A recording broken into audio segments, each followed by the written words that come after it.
Ajay, am I audible? Ajay, Yes, sir.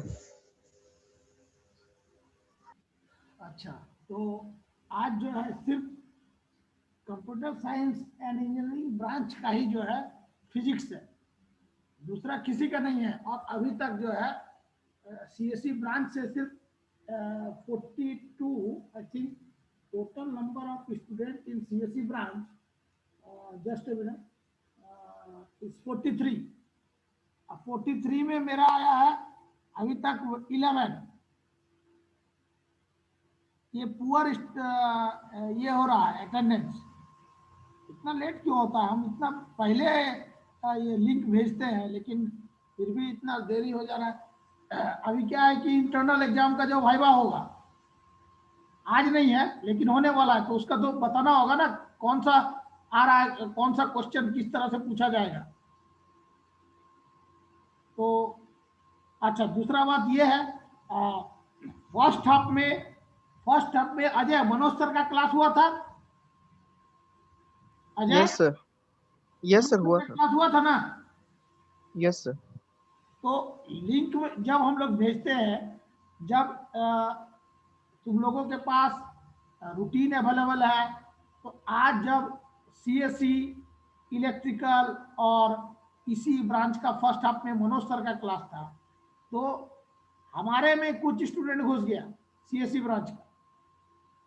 ये गलत है।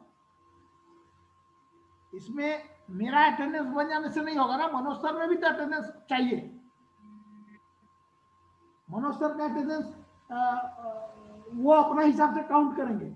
उधर अगर कम हो जाएगा तो फिर हम कुछ नहीं कर सकते। ये सब चीज को ध्यान में रखो। जिनका क्लास है उन्हीं को आना होगा, उन्हीं का क्लास में इंटर करना पड़ेगा। मेरा अटेंडेंस बन जाने से कोई फायदा नहीं है, फिर मनोज सर में दिक्कत हो जाएगा। मेरा आज के दिन सेकेंड हाफ में सीएससी ब्रांच का रहता है। कल भी देखे सेकेंड हाफ में सीएससी ब्रांच का कुछ लड़का इसमें आ गया था। कल except CSC branch, other 4 branch जो मैकेनिकल, सिविल, इलेक्ट्रिकल और इसी था, उनका 2-10 से कल क्लास था। रूटीन को फॉलो करो तुम लोग, है ना। अभी तक 15 नंबर ऑफ कैंडिडेट आया है। आयुष कुमार बोल रहा था कि उसका मेल आईडी, आयुष कुमार कल फोन किया था, सभी को तुम लोग को जानकारी होना चाहिए। वो बोला सर मेरे मेल में नहीं आ रहा है लिंक। तो हम उसको उसका मेल आईडी जब बताए तो मेल आईडी वो गलत लिखा हुआ था। आयुष कुमार I172920 लिखा हुआ था @gmail.com, लेकिन वह होना चाहिए आयुष कुमार 172920 @gmail.com। और आयुष कुमार अभी तक आया नहीं है। देखो, आयुष कुमार को लिंक गया हुआ है लेकिन आयुष कुमार अभी तक इंटर नहीं किया गया क्लास में। अजय, आवाज जा रहा है? Yes, sir. Vivek Narayan, Yes, sir. Subhashini, आवाज जा रही है? Hello, yes sir. ये सब बात स्टूडेंट को बोलो। हमारे नजर में कौन कैंडिडेट, कौन बच्चा इंटर कर रहा है क्लास में, हमको सब मालूम है। अभी बोलेगा लिंक नहीं जा रहा है, मेल आईडी गलत दिया हुआ था, मेल आईडी ठीक किए। अब जब लिंक भेजा गया अभी तक नहीं ज्वाइन किया है। समझ रहे हो ना? यही प्रॉब्लम है Yes, बच्चा। sir. सभी को बोलो कि ज्वाइन करेगा क्लास में। तो आज का क्लास में अभी अब तुम लोग का इंटरनल वाइवा लैब का होने वाला है। डेट फिक्स नहीं है। सभी ब्रांच को लेकर के दिनबंधु सर से मेरा बात हो चुका है, ठीक है। मनोज सर भी बोले कि ठीक है हम लोग ले लेंगे। तो सभी ब्रांच का इंटरनल वाइवा होगा, लैब का ऑनलाइन वाइवा होगा। ऑनलाइन वाइवा में कुछ कुछ क्वेश्चंस पूछा जाएगा। क्लियर कट बात समझ लो। कुछ कुछ क्वेश्चन पूछा जाएगा। जैसे मान लो हम ऑप्टिक्स का अगर बात करते हैं तो ऑप्टिक्स से पूछा जाएगा क्वेश्चन, लॉज ऑफ रिफ्लेक्शन। ये सब तो तुम लोग को मालूम ही है। Laws of reflection, laws of reflection, laws of reflection. Mainly तुम लोग को interference, diffraction, polarisation, negative polarisation, positive polarisation, calcite crystal, double reflection और बाइफ्रिजेंस, ये सब क्या, निकोल प्रिज्म क्या होता है, ये सब के बारे में पूछा जाएगा। वाइवा, वाइवा में पूछा जाएगा। मार्क्स हम लोग को सबमिट करना है, इसीलिए ध्यान से क्वेश्चन को अभी जो भी मेरा क्लास रहेगा, रेमिडियल क्लास और एनसीएफ ट्यूब, उसमें हम अभी तक जो भी फर्स्ट सेमेस्टर को पढ़ाया गया है, ये फर्स्ट सेमेस्टर का है, जो अभी बताने वाले हैं ये ऑलरेडी पढ़ा चुके हैं, लेकिन क्वेश्चन इसी से आने वाला है। फर्स्ट सेमेस्टर का सिलेबस से ही पूछा जाएगा, रिलेटेड टू लैब और थ्योरी, दोनों से ही पूछा जाएगा। लैब एक्सपेरिमेंट हमारा 2 या 3 एक्सपेरिमेंट अगर हुआ है तो 2 या 3 एक्सपेरिमेंट से ज्यादा क्वेश्चन राइज नहीं होगा, इसीलिए हमको थ्योरी पार्ट में जाना पड़ेगा, थ्योरी से ही लैब आता है। और हमारा इंटरनल वाइवा के बाद एक्सटर्नल वाइवा होगा, जो बाहर से टीचर आएंगे वो फिर मार्क्स देंगे। इंटरनल मार्क्स, इंटरनल लैब का मार्क्स वाइवा के आधार पर हम लोग देंगे, और बाहर से जो टीचर आएंगे एक्सटर्नल वाइवा होगा 25 मार्क्स का, वो फिर मार्क्स देंगे, इधर से हम 25 देंगे, 50। तो क्वेश्चन का जवाब देना होगा। ऑनलाइन सभी कोई रहेंगे ना कॉलेज में, तो ऑनलाइन रहने पर ऐसा थोड़ी है कि हम अजय अजय नाम चिल्लाते हैं तो अजय को ज्यादा मार्क्स दे देंगे। Ajay will give his answer, then you will get sufficient marks। अगर वो जवाब ही नहीं दे पाएगा तो अजय अजय बोलने से थोड़ी हम उसको ज्यादा नंबर दे देंगे। समझ में आ रहा है ना? Hello hello, yes sir. Yes sir. हाँ, थोड़ा ये सब बात को ध्यान से समझो जो बोल रहे हैं। इसीलिए जो भी बेसिक अभी तक हमारा फर्स्ट सेमेस्टर में जो हुआ है उस पार्ट को हम फिर से बता रहे हैं। जवाब देना तुम लोग से मेरा यही रिक्वेस्ट है, रिक्वेस्ट कर रहे हैं कि तुम लोग आंसर दोगे। हम क्वेश्चन पूछे या मनोज सर पूछे, कोई भी पूछे, हम पढ़ाए तो क्या हुआ, लेकिन आंसर तुमको देना होगा किसी भी तरह। सो तुम लोग you have to learn all the notes related to first semester. इसको याद करो, याद नहीं करोगे, जैसे छोटा छोटा क्वेश्चन है, अभी हम जैसे इसको रिपीट कर रहे हैं, इस पार्ट को रिपीट करने के समय जो जिस टाइप का क्वेश्चन पूछा जाएगा वो हम बीच में बताते जाएंगे कि ये क्वेश्चन इस तरह से पूछा जाएगा। तो जैसे यहां दिया हुआ है concept of magnetic induction and magnetic field, अब स्टार्ट कर रहे हैं।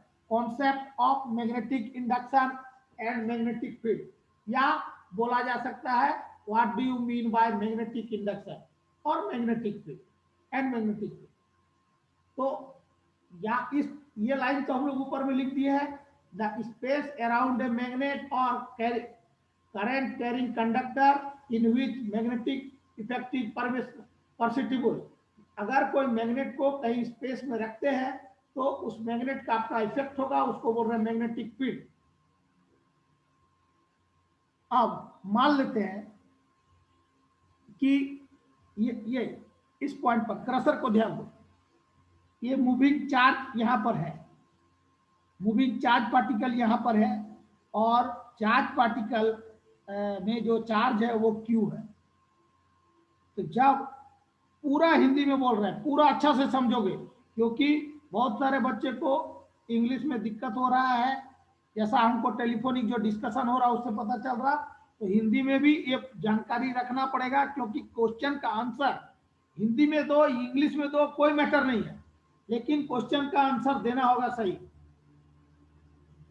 अगर कोई चार्ज पार्टिकल, ये मैग्नेटिक फील्ड है, ये मैग्नेटिक फील्ड एरिया भी है, अगर कोई charge particle moving with the velocity v velocity के साथ चार्ज पार्टिकल इंटर कर रहा है इस मैग्नेटिक फील्ड में, तो उस चार्ज पार्टिकल के द्वारा जो इस मैग्नेटिक फील्ड एरिया में जो फोर्स काम कर रहा है ये Fm Fm when a charge particle Q enter into the magnetic field B with the velocity v, then it experiences a force Fm. Fm, force acting on magnetic field. Force acting on magnetic field. M. And the angle between the magnetic field and the velocity is theta. So this Fm, ये magnetic force is directly proportional to, हम लोग इसके आधार पर बोल रहे हैं, the magnetic force is directly proportional to charge Q of the particle. ये यहाँ जो पार्टिकल आया है इंटर किया, charge Q of the particle. Second, this magnetic force is directly proportional to velocity of the particle. Particle का velocity का ये proportional होता है, and this force is directly proportional to magnetic field। और ये प्रोपोर्शनल होता है, Fm is directly proportional to this theta means sin theta। तो अब हम लोग क्या बोल रहे हैं कि ये force directly proportional to B हो गया, Q चार्ज हो गया, V हो गया, और ये थीटा का प्रोपोर्शनल हो गया। तब हम लोग बोल रहे हैं कि Fm directly proportional Q we B sine theta. ये कहाँ से आया पता चल गया। अब बोल रहे हैं Fm इज इक्वल टू, इसको हटा करके के कांस्टेंट दिए तो Q we B sine theta, ये पार्ट आया। अब K is constant of proportionality, अगर वैल्यू के का हम लोग 1 लेंगे तो Fm is equal to Q we B sine theta. Force acting on the magnetic field is equal to QVB sin theta। पूछा जाएगा the force acting on the magnetic field is equal to what, then you told that Fm is equal to QVB sin theta। तो क्यों होगा, अगर क्यों पूछ दिया जाए क्यों ऐसा हुआ, तो बोलना होगा कि जब कोई if Q charge is enter in the area of in the magnetic field B with the velocity v, then Fm force will act, and this Fm force is directly proportional to Q, V, B and theta। इसलिए हम लोग Fm is equal to Q, V, B sin theta बोल रहे हैं। पूछा जाएगा magnetic force is equal to कितना, क्या होगा, मैग्नेटिक फील्ड पूछा गया और उस फील्ड में जो फोर्स काम किया मैग्नेटिक फोर्स, तो मैग्नेटिक फोर्स का जो ये बन रहा है, क्या नाम है, इक्वेशन है, फॉर्मूला है Fm is equal to Q we B sine theta. ये पार्ट याद होना चाहिए। ये कहां से आया, तो इस पार्ट से आया। नेक्स्ट, तब हम लोग बोल रहे हैं कि magnetic induction eight a point is equal to the force acting on a unit charge। हम लोग चार्ज कितना ले रहे हैं, यूनिट ले रहे हैं, unit charge moving with the velocity in a direction at right angle to the magnetic field. ये डायग्राम को देख करके बोलेंगे।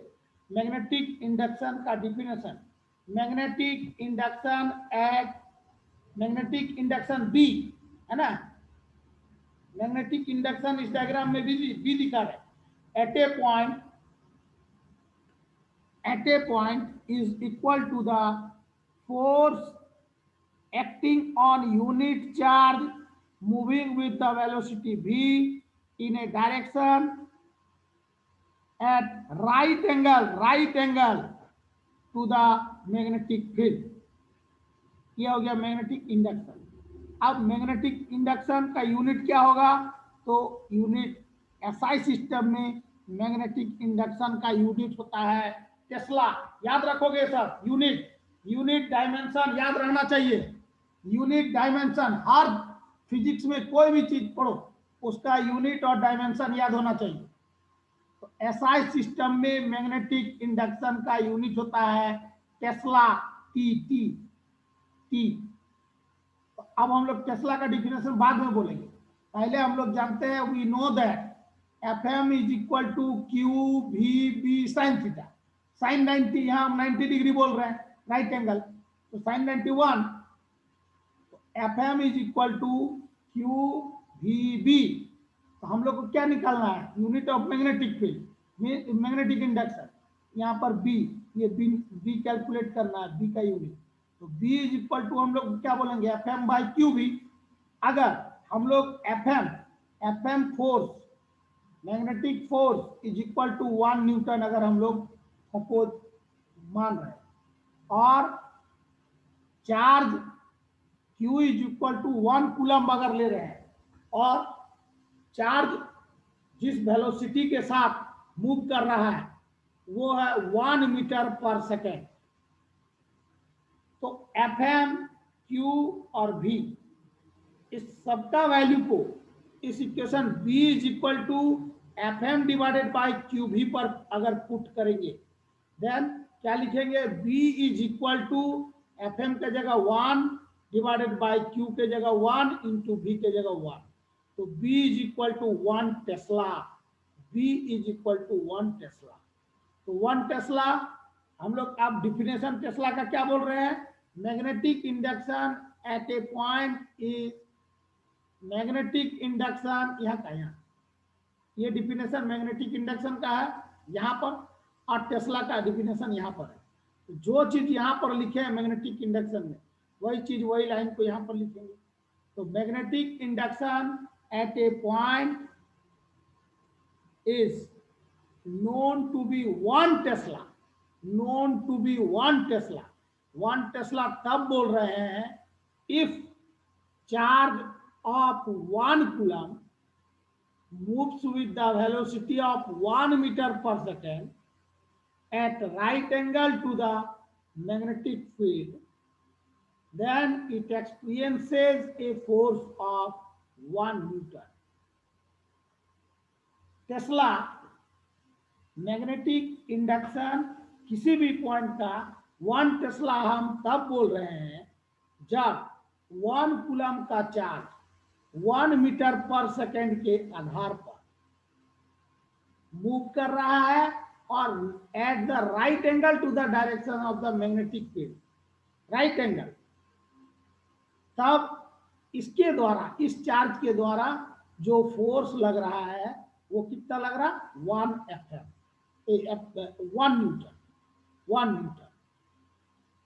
1 न्यूटन का फोर्स क्रिएट कर रहा है 1 टेस्ला। तो 1 न्यूटन का फोर्स कहां से क्रिएट किया, जब 1 कूलम का चार्ज 1 मीटर पर सेकेंड का वेलोसिटी से मूव किया at right angle to the direction of the magnetic field, then it experiences a force of, applied a force of 1 newton. अगर पूछा जाएगा कि यूनिट ऑफ मैग्नेटिक इंडक्शन क्या है, तो साफ बोल देना है, कुछ नहीं बोलना है SI की CGS, सीधा बोलना है टेस्ला। तब इधर से हम क्वेश्चन करेंगे कि टेस्ला फॉर विच सिस्टम, तो उस केस में बोलना होगा SI सिस्टम। अगर हम नहीं बोलते हैं कि किस सिस्टम में है तो कुछ नहीं बोलना है, टेस्ला बोल के चुप रहो। टेस्ला को हम बोल सकते हैं 1 वेबर पर मीटर स्क्वायर, देखो नीचे लिखा हुआ है, देखो 1 weber per metre square. Now CGS system में क्या होता है, गॉस, तो 1 गॉस इज इक्वल टू होता है 10⁻⁻4 टेस्ला। तो 1 टेस्ला इज इक्वल टू हम लोग बोल सकते हैं 10⁻4 गॉस। अगर नोट्स याद किए हो तो ठीक है, ये समझ में आ जाएगा अभी जो भी पढ़ाएंगे, अदरवाइज फिर वही सुन करके चुप रहने का मतलब आ जाएगा। 1 gauss is equal to 10⁻⁻4 tesla, और 1 tesla is equal to 10⁻4 gauss. अगर अटेंडेंस कम हुआ तो हम कुछ नहीं कर सकते हैं, मार्क्स जाने में, मार्क्स अटेंडेंस का भी मार्क्स उसमें है, 5 मार्क्स अटेंडेंस पर है। अटेंडेंस पुअर रहेगा किसी का, हम कुछ नहीं कर सकते हैं, क्योंकि हम तो डेली क्लास ले रहे हैं। अटेंडेंस कम होगा, खुद समझोगे, सभी बच्चे को बता देना। Ajay, yes Ajay, sir. Yes sir. सबको इन्फॉर्म करो, अटेंडेंस कम होगा क्लास में, हम कुछ नहीं कर पाएंगे। अटेंडेंस में 5 मार्क्स है, एलएमएस पोर्टल में अटेंडेंस बन रहा है, सब कोई देख रहा है ना। Yes sir. अगर रजिस्टर में बनता तो हम बना देते, एलएमएस में सब देख रहा है, ज्वाइन करने बोलो। अब डायमेंशन ऑफ मैग्नेटिक इंडक्शन, पहले हम लोग क्या बोलते हैं कि कोई भी चीज अगर हम लोग पढ़ रहे हैं उसका डिफिनेशन क्या चीज है, उसके बारे में हम लोग पहले जानेंगे, फिर उसका यूनिट के बारे में जानेंगे, और उसके बाद जो है उसका डायमेंशन के बारे में जानेंगे। तो अभी हम लोग मैग्नेटिक इंडक्शन का यूनिट जान गए, पहले डिफिनेशन आया, डिफिनेशन कैसे क्रिएट हुआ, कैसे एंड हुआ, वो जान गए।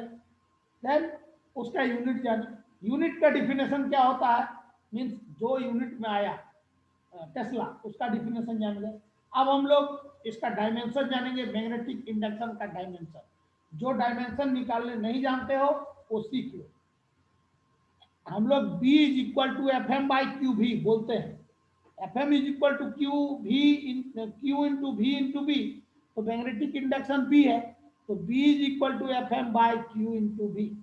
F M, F F F mean force is equal to mass into acceleration, M L T minus two, q का होता है ए इंटू टी, और V acceleration, sorry v is equal to L T minus one. अब इसको solve करेंगे, ए नीचे का ये ऊपर जाएगा तो माइनस इनवर्स आ जाएगा, और टी एक में है प्लस वन, एक में है माइनस वन, कैंसिल हो जाएगा, plus minus. L symbol one है, एल में कुछ नहीं लिखा है, तो वन है पावर, तो एल जब ऊपर जाएगा तो वन हो जाएगा, माइनस वन, ऊपर में मेरा एल प्लस वन है, नीचे से एल गया ऊपर तो माइनस वन, कैंसिल, तो रेस्ट पार्ट मेरा बच गया M A inverse T minus two, M A inverse T minus two is the dimension of magnetic induction. Dimension of magnetic induction जब पूछा जाएगा तो ये याद होना चाहिए, A M A inverse T minus two याद होना चाहिए। अगर नहीं याद कर पाए तो 1 मिनट का समय मिलता है, इस तरह करके डिराइव करके उसका बारे में बताना होगा। हाँ, यहाँ से मेरा रिजल्टेंट यह है, लेकिन बताना होगा ही उसका डायमेंशन।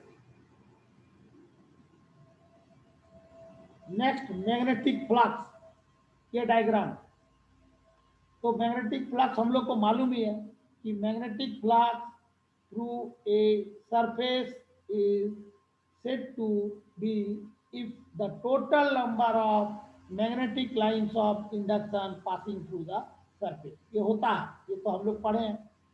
तो ये मान लो मेरा एरिया है, और ये सरफेस एरिया एस है, ये सरफेस एरिया एस है, और इसका magnetic field, magnetic field of this area is suppose B, then the magnetic flux through area S is, ये n number of lines, देखो magnetic flux through a given surface, इस surface में is defined as the total number of magnetic lines of induction। देखो ये total number of magnetic lines of induction n passing through the area S, passing through the surface area S। तो इसी diagram के आधार पर हम लोग बोल रहे हैं, if S be the plane surface in uniform magnetic field B, then magnetic flux through this area can be written as, हम मैग्नेटिक फ्लक्स को किससे बोल रहे हैं, फाई बी, फाई बी, तो phi B is equal to this B S into here theta, so P into sorry B into H, sorry B by H means cos theta, तो phi b, magnetic flux is equal to v into s into cos theta. अब cos यहाँ पर 90 degree आया angle, तो यहाँ आ जाएगा b, total number of lines मेरा कितना है n और s का s, तो b इंटू एस, n हो गया total number of line, total number of line. तो मैग्नेटिक फ्लक्स का सिर्फ अगर डिफिनेशन पूछा जाएगा तो इसी डिफिनेशन को ऊपर वाले को बोलना है, ये लाइन जो भी 3-4 लाइन है। अब मैग्नेटिक फ्लक्स यूनिट, इसका यूनिट जाने, इस पार्ट को जरूर याद करोगे, weber Maxwell, relation between weber and Maxwell, like this. Unit of magnetic flux, तो एसआई सिस्टम में इसका यूनिट होता है वेबर। एसआई सिस्टम में वेबर साइंटिस्ट का नाम था, एसआई सिस्टम में मैग्नेटिक फ्लक्स का यूनिट होगा वेबर। 1 वेबर इज, तो हम लोग क्या जानते हैं कि ये magnetic flux is equal to B into S, तो मैग्नेटिक फ्लक्स का नीचे हम वेबर लिखे, 1 वेबर, वेबर लिख रहे हैं, बी का जगह टेस्ला लिखेंगे, यूनिट ऐसा सिस्टम में ले रहे हैं, इनटू सरफेस एरिया का मीटर स्क्वायर। तो हम अगर 1 वेबर लेंगे मैग्नेटिक फ्लक्स, तो 1 टेस्ला मैग्नेटिक इंडक्शन, और एरिया कितना होगा 1 मीटर स्क्वायर।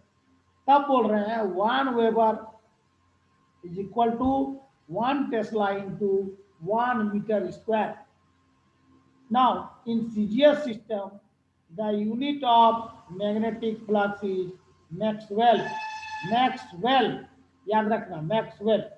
तो 1 Maxwell, अब यहाँ हम बोलेंगे वेबर का जगह मैक्सवेल CGS में, इज इक्वल टू टेस्ला।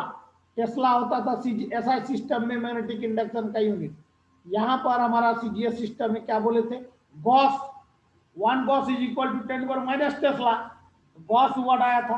तो सीजीएस सिस्टम में मैग्नेटिक इंडक्शन का यूनिट हो गया गॉस इनटू एरिया।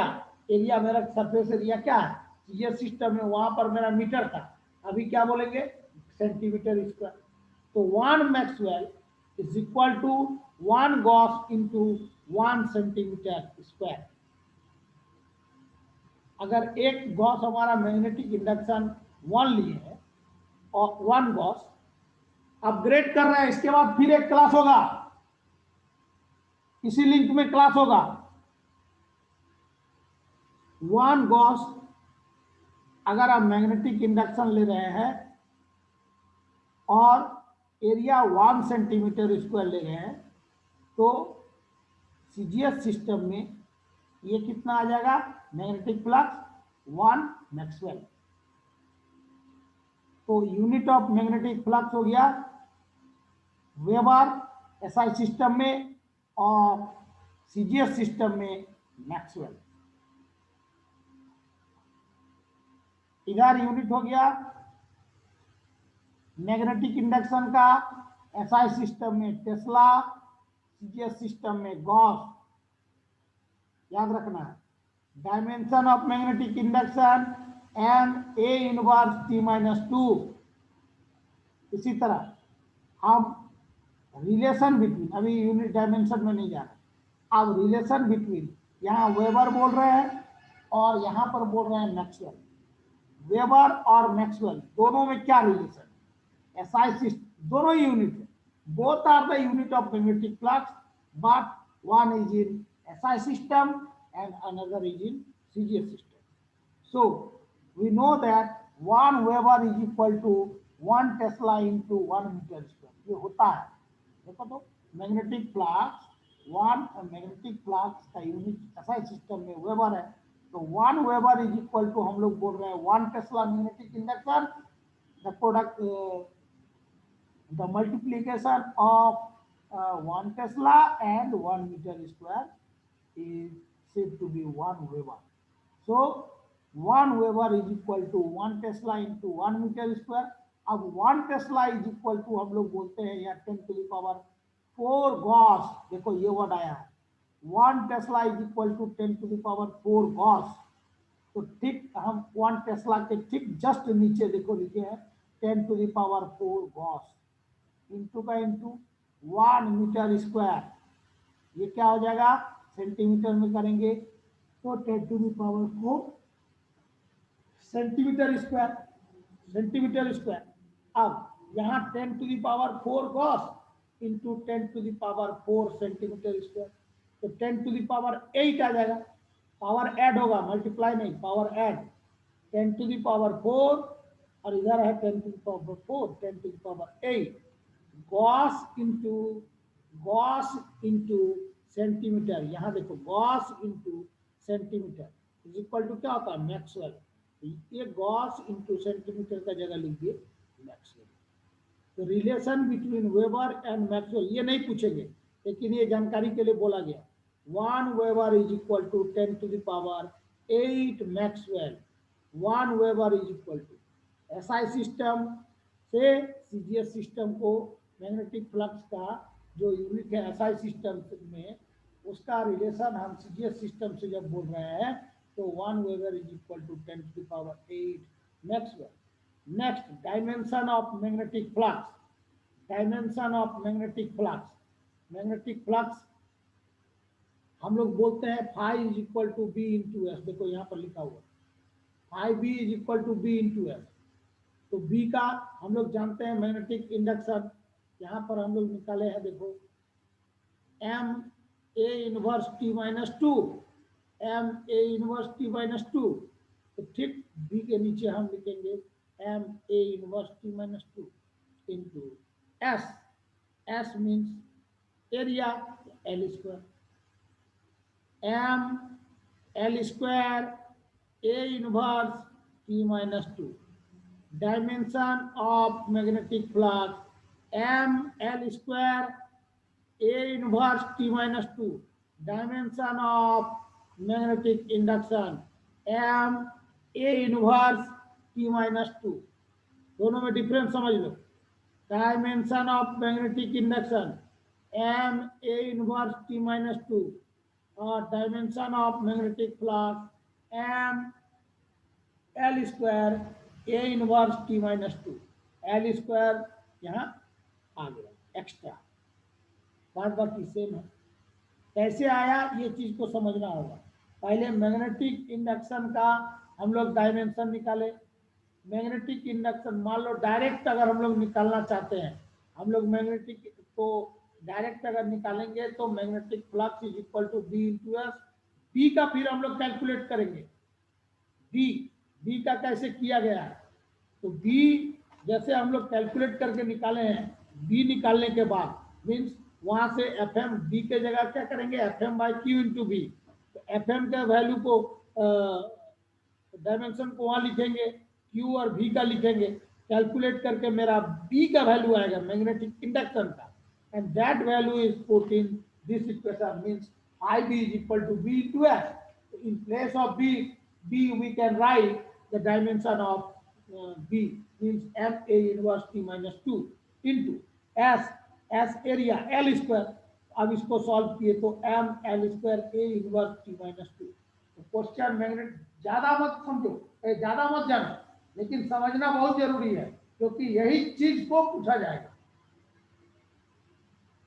हम तो जान रहे हैं कि हम कहां तक पढ़ाएं, मनोज सर भी रहेंगे, मनोज सर के दिमाग में कुछ आ जाएगा वो पूछ देंगे, नहीं समझा पाओगे बस गया। तो पहले डिफिनेशन जानेंगे, यूनिट जानेंगे, फिर डायमेंशन जानेंगे, रिलेशन सबको याद रखोगे किसका वैल्यू कितना होता है। अब Gauss law in magnetostatics, Gauss law in magnetostatics इसको छोड़ दो, इसको नहीं पूछेंगे। नेक्स्ट है मान लो लॉरेंट फोर्स, समझने वाला चीज ही नहीं होगी ये बात, लॉरेंट फोर्स जस्ट इसके बाद फिर क्लास को रिपीट करेंगे, so you all join next class. तो लॉरेंट फोर्स किसको बोल रहे हैं, अगर कोई चार्ज पार्टिकल मान लेते हैं कि total F force charge particle apply कर रहा है, और कहां पर अप्लाई कर रहा है, इलेक्ट्रिक और मैग्नेटिक फील्ड दोनों ही, तो उस तरह का फोर्स को बोल रहे हैं Lorentz force. The total force F is applied experienced by a charged particle q in a region where both electric and magnetic field exits is called Lorentz force। यानी वो फोर्स जो मेरा काम किया वो इलेक्ट्रिक फील्ड में कर रहा है और मैग्नेटिक फील्ड में भी कर रहा है, तो वो जो टोटल फोर्स हुआ उसको हम बोल रहे हैं Lorentz force. Means charge particle when apply a force in electric field and then same charge particle apply a force on in magnetic field, then total force means the force acting in the electric as well as magnetic field, the total force is said to be Lorentz force। so अब हम लोग बोल सकते हैं कि force जो मेरा charge particle, first force is applied by the charged particle when the charged particle is placed in electric field। जब वो इलेक्ट्रिक फील्ड में चार्ज पार्टिकल है तब जो फोर्स अप्लाई कर रहा है वो कौन सा है, कितना उसका वैल्यू होगा, उस फोर्स का वैल्यू कितना होगा यदि अगर चार्ज पार्टिकल काम कर रहा है इलेक्ट्रिक फील्ड में, तब अगर इलेक्ट्रिक फील्ड का if the strength of the electric field suppose E capital E देखो लिखा हुआ and charge particle Q charge particle enter in this acting on this electric field strength E, then it experiences a force, this charge particle apply a force in this electric field area, we can write Fe force applied on electric field, Fe is equal to Q into E. Q be the charge, E be the electric field strength, E be the electric field strength। Charge particle जब electric field में काम कर रहा है तो electric field का जो strength है E है और चार्ज पार्टिकल Q है, तो चार्ज पार्टिकल जो फोर्स लगा रहा है वो force F is equal to Q into E। Same charge particle